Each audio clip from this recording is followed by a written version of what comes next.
And in the interview process, remember that it's a two-way process. So it's you determining, is this the right person for you? But you also need to ensure that they are determining that you're the right person for them, that they will be happy working with you. I swore I'd never hire anyone in my business. Now I have 7 contractors and I'd be lost without every single one of them. But I'm wondering at the back of my mind, should I bite the bullet and hire an employee? Are you thinking of hiring people in your business? Well, I can tell you, having hired lots of people throughout my years in my bank job and having led teams of people and managed people, this was a toughie for me to weigh up because I really thought, do I want to manage people? I didn't want to manage people. I didn't want to lead people, but I recognized to get to that next level in my business, I can't do everything myself. And that's why I brought in guest expert today, who is a HR guru, Louisa Meehan. She's the founder of Woodview HRM. Louisa is fabulous in every way, and she's given me more words of wisdom than this podcast episode is capable of sharing today. And I can tell you, she drops truth bombs faster than you can say grievance procedure throughout this episode. So if you're at the stage in your business where you're thinking about hiring, stay tuned for practical tips, secrets to painless hiring, and most importantly, happy employees. I'm Deirdre Martin, by the way, and if this is your first time tuning in, welcome to the Master Your Business podcast. I hope this isn't your first and last time tuning in, because this is the show where we cut through the bullshit and get real about the gritty, messy, and often kind of hilarious world of growing your professional services business. So hit the rate, review, and subscribe button wherever you're listening to this episode. Louisa, I'm so excited to chat to you today, and welcome to the Master Your Business podcast. Thank you so much for having me. I'm delighted to be here too.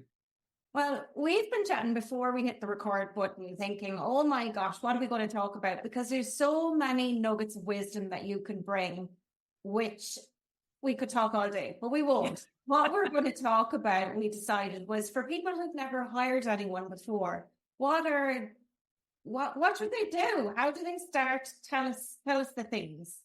Look, I think it's really, really tricky to hire somebody because it's an enormous investment, and it's an investment. It's sort of like the gift that never stops giving necessarily, because once you start and you have staff, it's very hard to go back and not have them.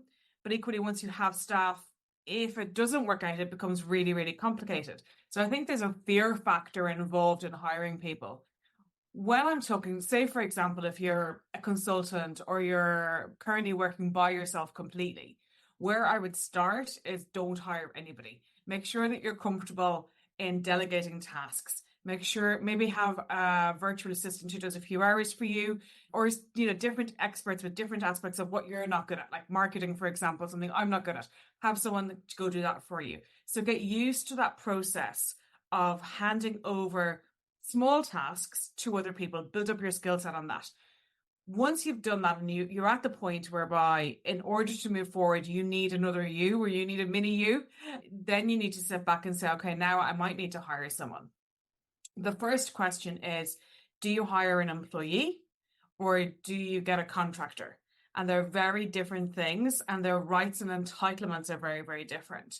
So an employee is someone who you are paying, they're on your payroll, and it is a contract for service, not a contract of service.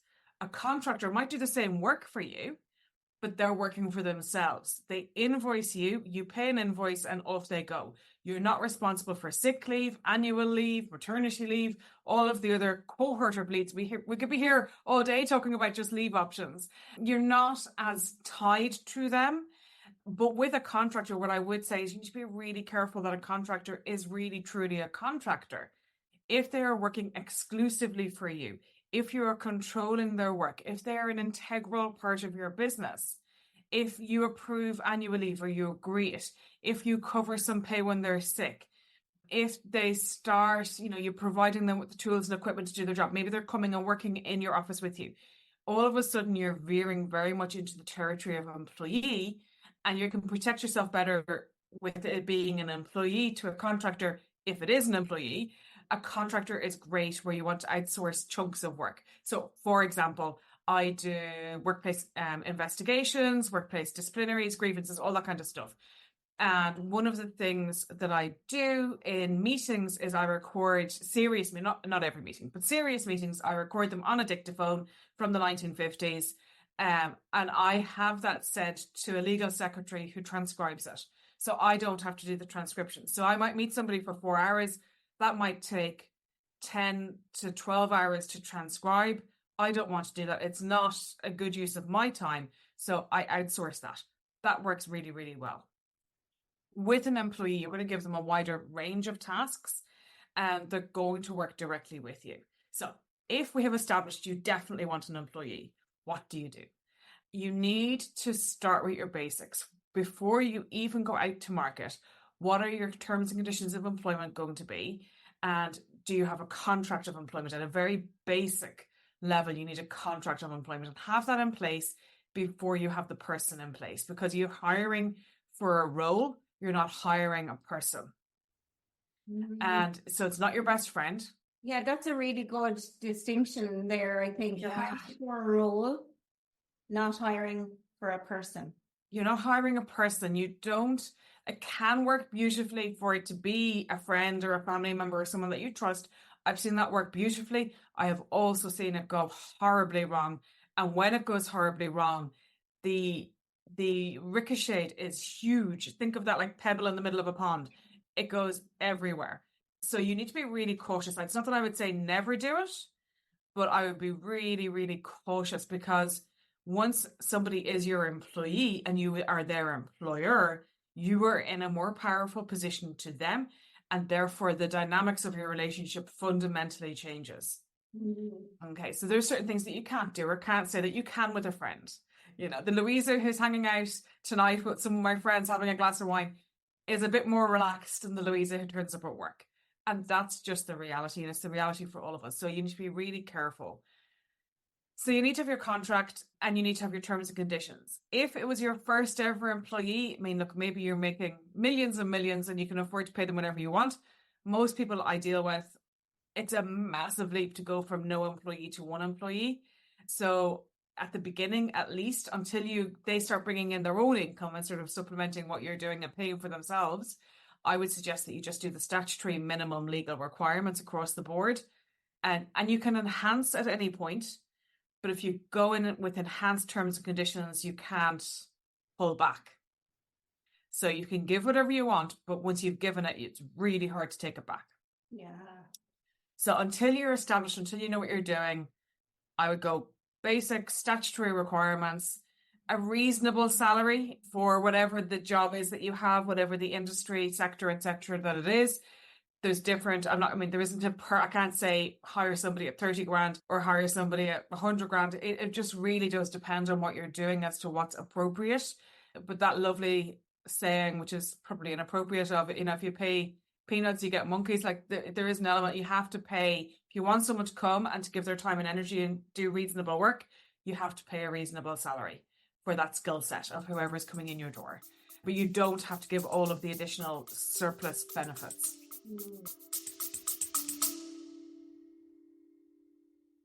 Hey, ambitious business owners, are you sick and tired of marketing that just doesn't cut it?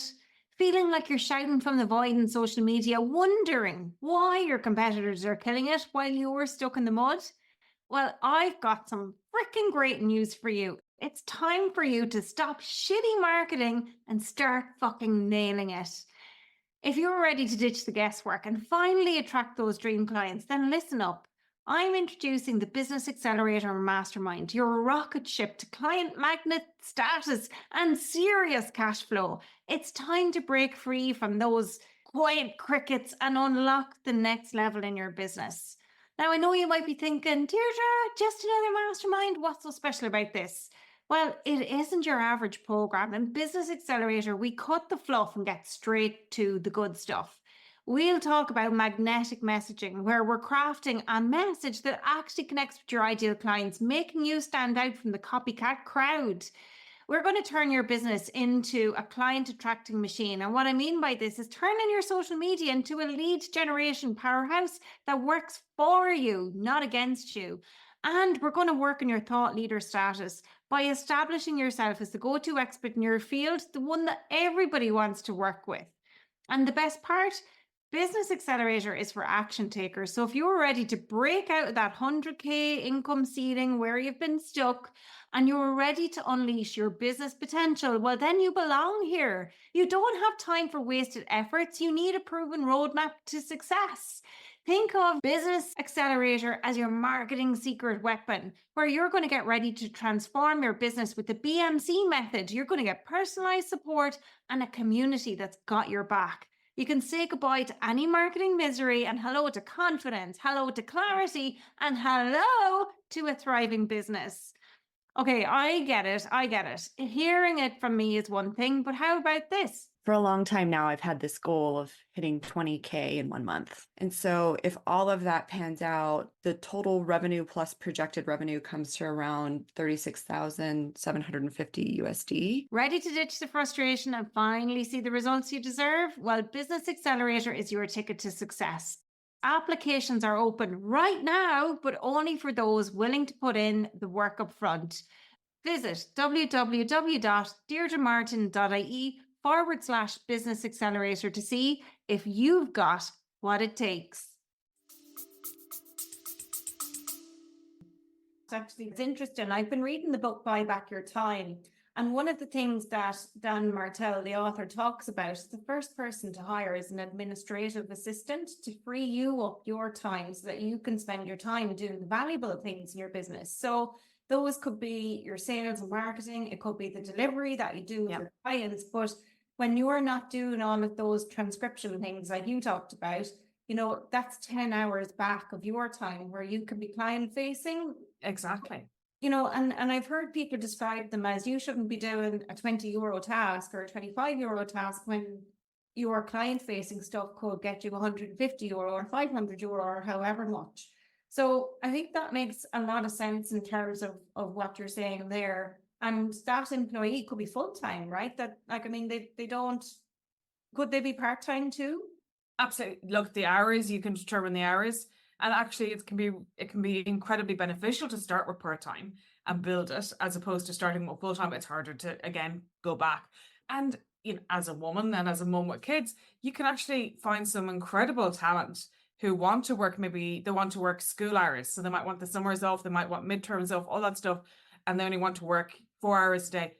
That could be perfect for a small business. Absolutely perfect. Yes, does it mean your summers are a little bit messy? Probably, but if your business is like mine, summers are a bit messy no matter what you do. So it kind of goes with the territory. And somebody might be willing to say, look, I can't work all of the hours over the summer, but I can log in and I can work around the kids or whatever. And unless it's very small children, most children nowadays are so used to seeing us working remotely in whatever capacity that they can go off and watch a movie for a couple of hours and you can get some work done. So there's lots of different ways to go about it. I would agree completely about the administration. Like, try and get someone to do the tasks that you don't enjoy doing, that you're not good at doing, but that they are brilliant at, that they love doing. And that's fantastic. And let them off, because they will be better at it than you would ever be. So you do need to try and fill the opposite of who you are, as opposed to getting somebody in to be exactly like you, because then you'll have competing over the same tasks, and that doesn't work out too well. The one trick when it comes to hiring people, so obviously you have to put together some sort of job description, like a list of tasks. What do you want them to do? And go out and see who applies. But once you've got your bunch of CVs and you've kind of gone through them and you're trying to decipher who do you take in and how are you going to go about doing that? I'm going to be really honest, in a way that no HR person should ever be. There is a large element of chance to it, and you kind of have to give it a go. I use my intuition. It's intuition that I've built up over decades in terms of doing interviews. So it's a learned intuition as opposed to an inherent one that sort of you're born with, so to speak.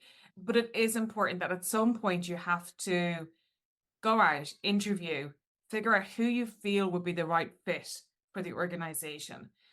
Skills, tasks, you can teach somebody skills, you can teach them tasks, you can teach them how to use a piece of software within reason. Once they have the basic competency levels, you can teach them tasks. You can't teach them what kind of person to be. You Yes. can't teach them their values. You can change values, but no small business owner has the time, capacity, or money to go about doing it. So don't even try. So, you hire for the right personality and person, someone who you're going to get along with, someone that you're going to enjoy working with, but you're going to be able to manage, and somebody who wants to see your business do well. It's interesting because when I'm working with clients on brand and brand strategy, like some of the things we cover, and it's not that that's what brand is in its own, but we do talk about values. And when I'm talking to them about values, I get them to look at them from three perspectives. And one of the perspectives is, if you have an employee, how can they prove that they've demonstrated this value during the time that they worked with you? So it's not just about the technical skills or the performance that they achieved, it's their behaviors as well. Absolutely. So how can they, like, do you have any other suggestions in terms of job description to make sure that they're attracting people who might be aligned in that way? Look, I mean, it's interesting you mentioned about brand. An employer brand is a HR term. So your employer brand, who you are as an organization, is critical for the type of employees that you're going to attract in. But in terms of what you write down, I mean, the job descriptions are a bit tricky. I think honesty is probably a good idea. Be clear on what your requirements are. Be clear on stuff like educational requirements, skills, background, experience, not to the detriment of yourself. So you don't want to cut people off just because they haven't gone to Smurf it. You need to pick the right types of requirements. But I think I would focus more on the interview process when it comes to that. And in the interview process, remember that it's a two-way process. So it's you determining, is this the right person for you? But you also need to ensure that they are determining that you're the right person for them, that they will be happy working with you. And okay, you don't want to share your soul, warts and all, but you do want to be honest about the job, honest about your expectations. I would suggest being honest about, look, this is my first time to hire somebody. I'm not 100% sure how this is going to work out or what it's going to look like. There is a job description that's going to change and evolve. We're going to have to create this job together. I'm committed to making it work, but we're going to have to figure that out together. Is that something that you're okay with?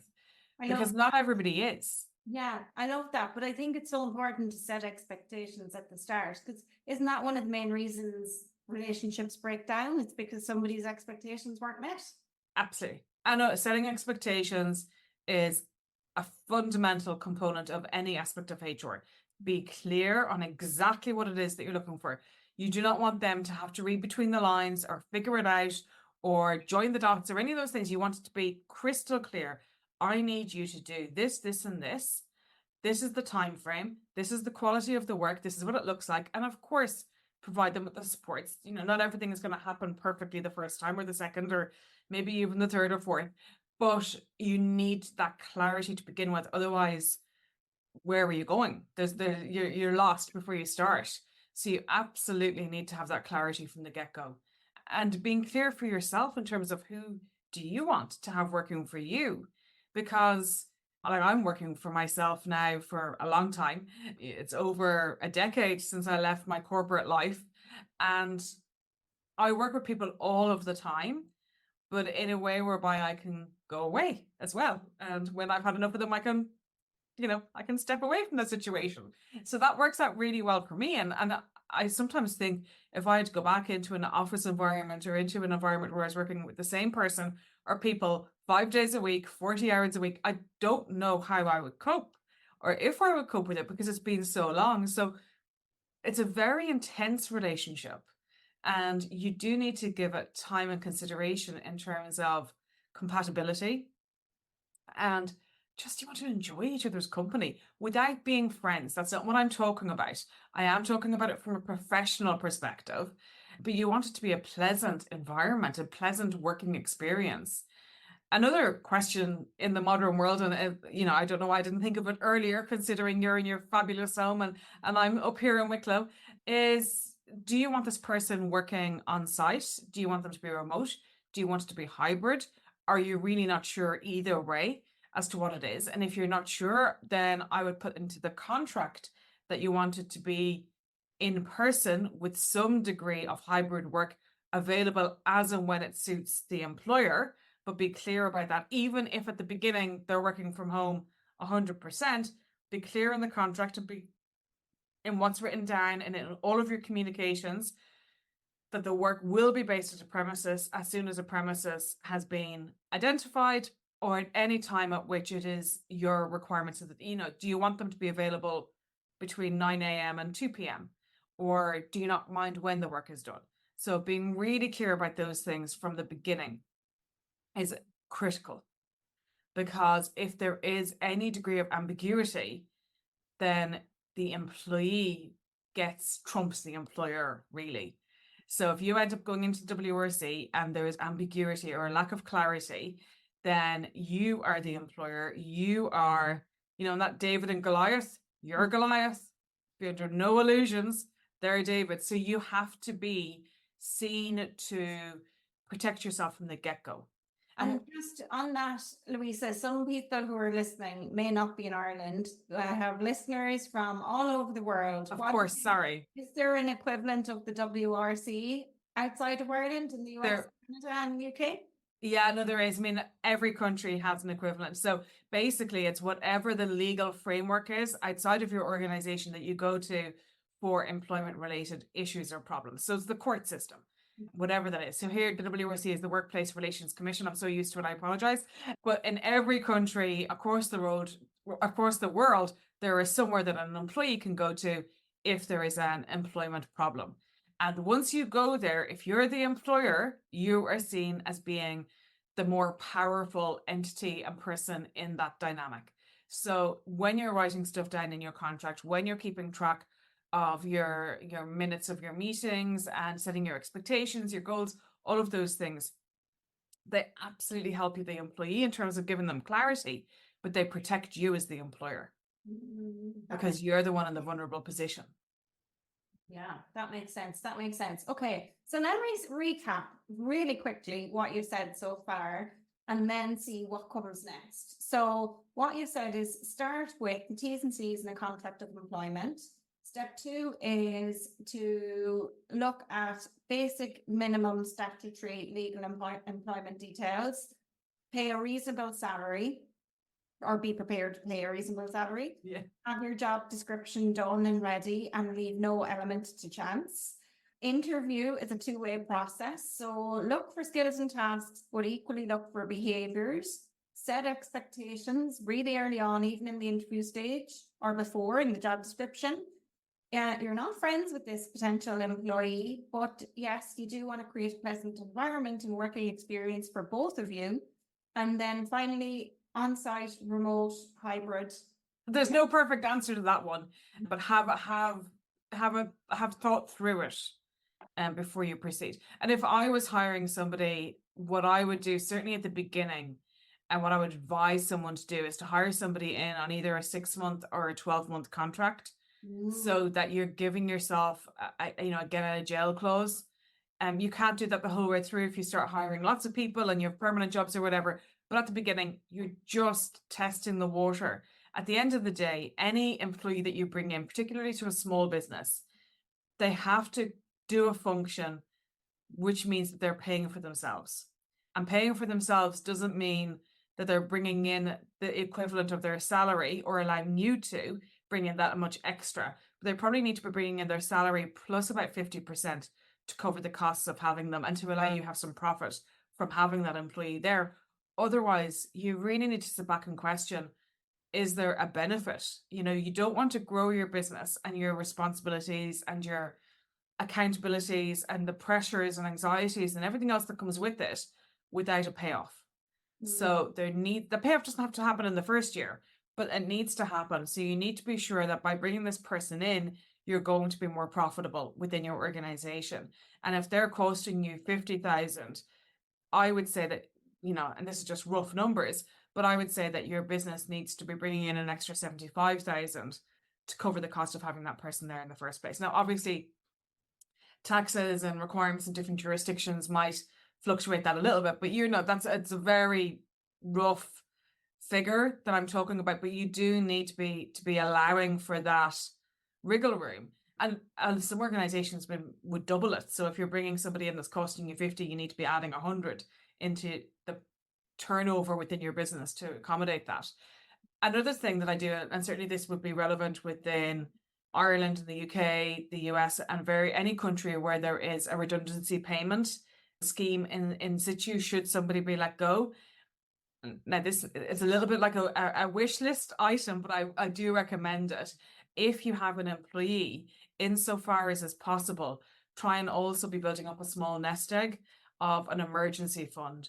So if there is ever a situation whereby there's a serious disciplinary situation, or whereby you need to make a redundancy payment, or you need to make some form of ex gratia payment to have the person go away, and different rules in different countries in relation to that, try and make sure that you have a bit of a nest egg, a bit of a cash buffer in your business to enable you to do it. Now, don't rely on me for how you go about doing that tax efficiently. Talk to your accountant. That's not my area.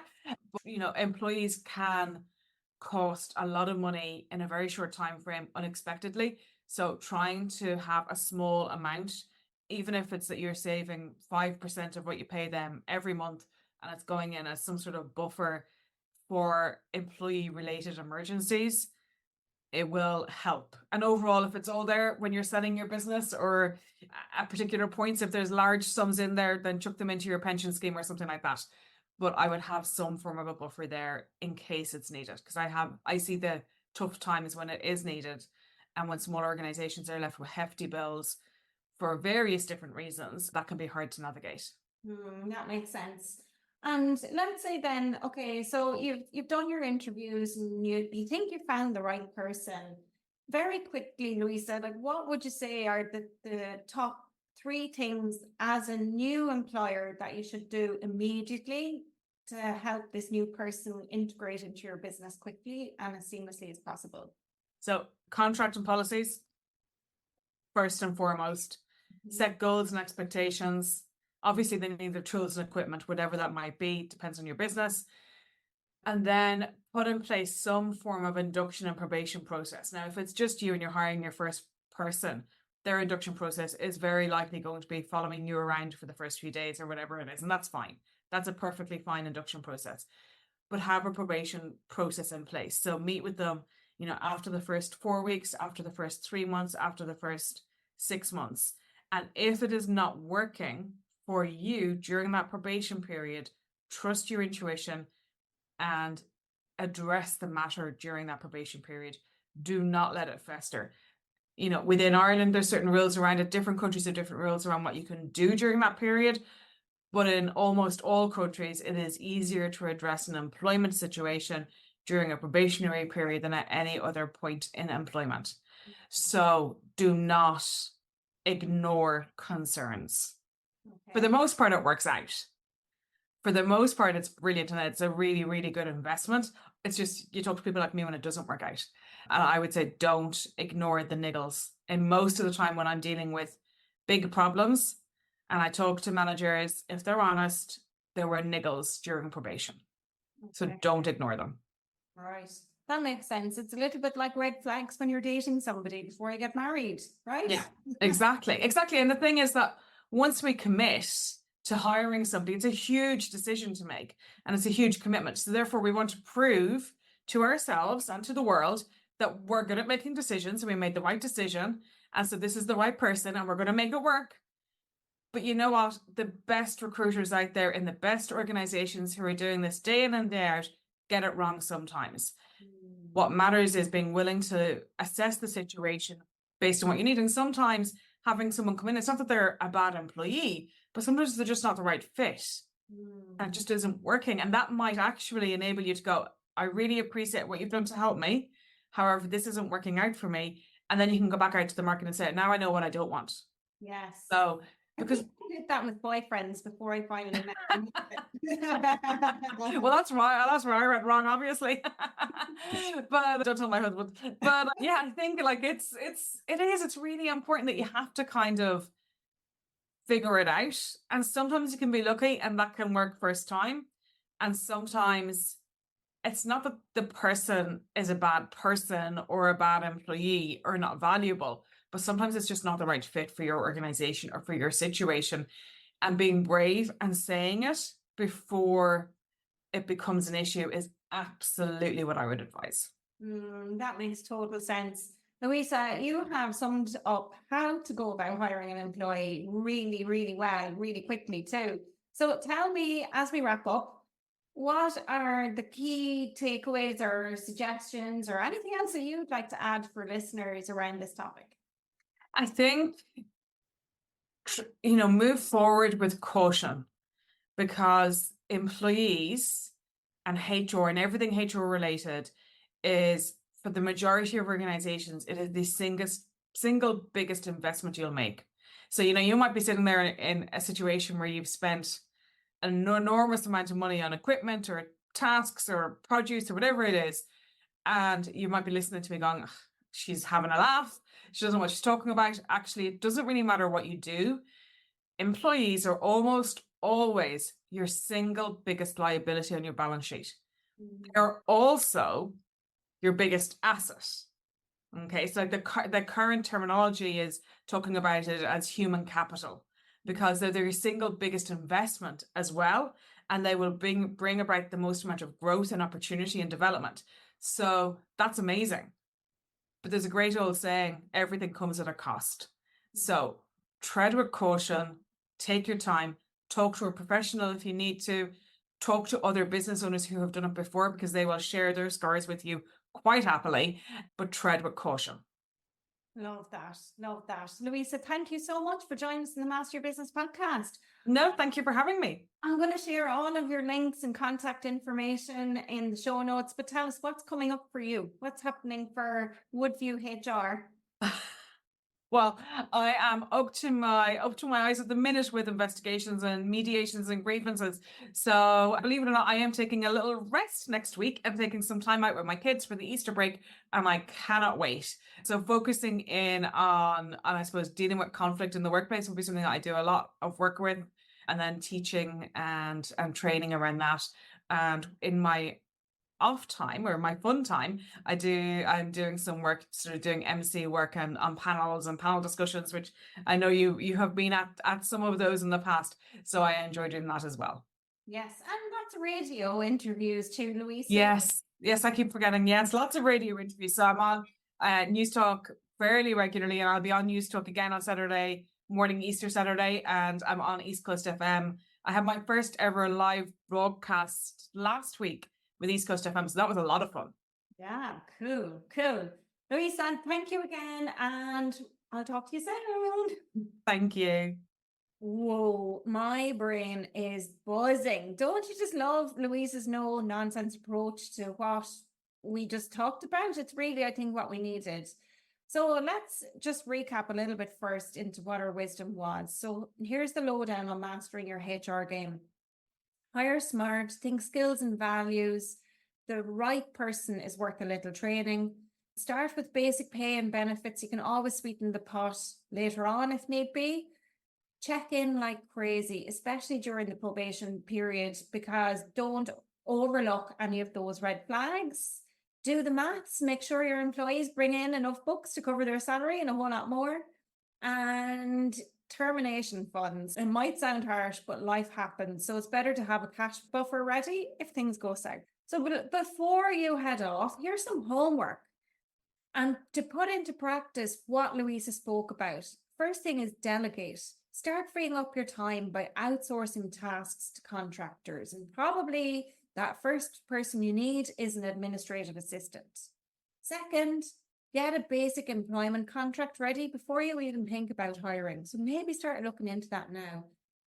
Third, be honest and upfront about what your potential employee is coming in for. What is the role? Fourth, pay. How much are you going to pay? What's the going rate for that type of role within your industry? And lastly, start putting some money aside. That's it. Just be prepared for every eventuality. Folks, if you love this episode, then hit that subscribe button and don't forget to rate or review the show. Your feedback keeps us going. So until next week, keep mastering your business.